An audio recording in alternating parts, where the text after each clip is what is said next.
अरबी समुंड में ईंदड़ शदीद सामूंडी तूफ़ान वाइपर जाए गुज़िरियल 12 कलाकनि दौरान शिदत इख्तियार करे वियो।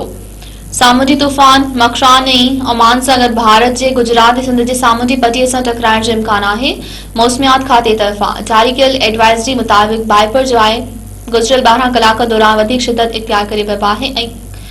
काछे जे ॾखण खां 910 किलोमीटर ऐं छॾे जे ॾखण खां 890 किलोमीटर जे मुफ़ासिले ते आहे। इन हवाले सां ॿुधायो पियो वञे त 120 खां 130 किलोमीटर फ़ी कलाक जी रफ़्तार सां हवाऊं घुलण सां गॾु गर्मीपद बि 30 खां 32 सेंटीग्रेड रहंदो, जेको इन तूफ़ान जी शिदत में इज़ाफ़े जो सबबु बणिजी सघे थो। एडवाइज़री में चयो वियो आहे त हिन वक़्त ताईं वाज़िन आहे त हीउ तूफ़ान केॾांहुं रुख़ कंदो, पर वाइपर जाए मकरान ऐं ओमान जे सामूंडी पटीअ सां टकराइजण सां गॾोगॾु भारत जे गुजरात ऐं सिंध जे सामूंडी पटीअ सां बि टकराइजण जो इम्कान आहे।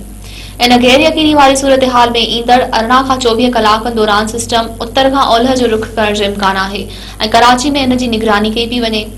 इन सिलसिले में मौसमियात खाते तरफ़ां मुहाणनि खे सुभाणे खां समुंड में न वञण जी हिदायत कंदे चयो आहे त मुहाणा हिन तूफ़ानी सिस्टम जे ख़त्म थियण ताईं समुंड में वञण खां पासो कनि,